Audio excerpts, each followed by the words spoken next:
نحمدہ و نصلی علی رسولہ الکریم اما بعد فاعوذ باللہ من الشیطان الرجیم بسم اللہ الرحمن الرحیم الا بذکر اللہ تطمئن القلوب، بے شک اللہ کے ذکر سے انسانی دلوں کو اطمینان ملتا ہے۔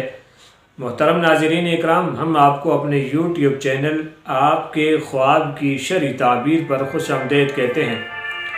اور اللہ تبارک و تعالی سے یہ دعا کرتے ہیں اللہ تعالی آپ کو خوش رکھے، آباد رکھے اور جملہ مصائب اور پریشانیوں سے ہمیشہ کے لیے محفوظ فرمائے۔ آج کی اس ویڈیو میں ہم ذکر کریں گے کہ خواب کے اندر حجر اسود کو دیکھنے کی شرعی تعبیر کیا ہے۔ ہر مسلمان کی دلی خواہش یہ ہوتی ہے کہ میں حرمین شریفین کا سفر کروں، عمرے پہ جاؤں، حج پہ جاؤں، حرمین شریفین پہنچوں اور حجر اسود کو بوسہ دوں، حجر اسود کو اپنی آنکھوں سے لگاؤں، اپنے ہونٹوں کو حجر اسود کے ساتھ لگاؤں۔ یہ ہر کلمہ گو کی خواہش ہے۔ اللہ تعالیٰ سے دعا کیا کریں اللہ تعالیٰ ہمیں بار بار اور ہر بار حرمین کا سفر نصیب فرمائے۔ ناظرین اکرام، اگر کوئی آدمی خواب میں یہ دیکھتا ہے کہ وہ حجر اسود کا بوسہ لے رہا ہے تو اس کی تعبیر یہ ہے کہ اس کو دین کے اعتبار سے بہت زیادہ اصلاح ملے گی، یعنی اس کے دن کی بھی اصلاح ہوگی، جو دن گزر رہے ہیں ان کے اندر بھی اصلاح ہوگی، اس کے کام ٹھیک طرح سے چلنا شروع ہو جائیں گے اور ساتھ میں دین کے اعتبار سے بھی اسے اصلاح پہنچے گی اور یہ دین پر عمل کرنے والا بنے گا۔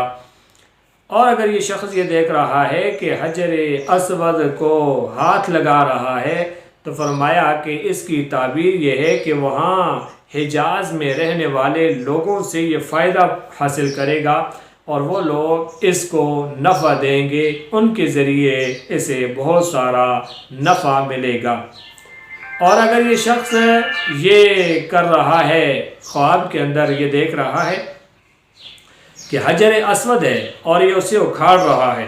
تو فرمایا کہ اس کی تعبیر یہ ہے کہ یہ اپنے عقیدے سے ہٹ جائے گا، اپنے مذہب سے ہٹ جائے گا۔ اللہ تعالیٰ معاف کرے، سب کی حفاظت فرمائے، ہماری اور سارے مسلمانوں کی۔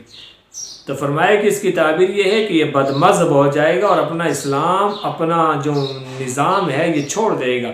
اور اگر دوبارہ وہیں پر حجر اسود کو لا کر کھڑا کر رہا ہے، گاڑ رہا ہے، رکھ رہا ہے تو اس کی تعبیر یہ ہے کہ یہ دوبارہ راہ راست پر آئے گا۔ اللہ تعالیٰ بار بار ہم سب کو حرمین شریفین کا سفر نصیب فرمائے۔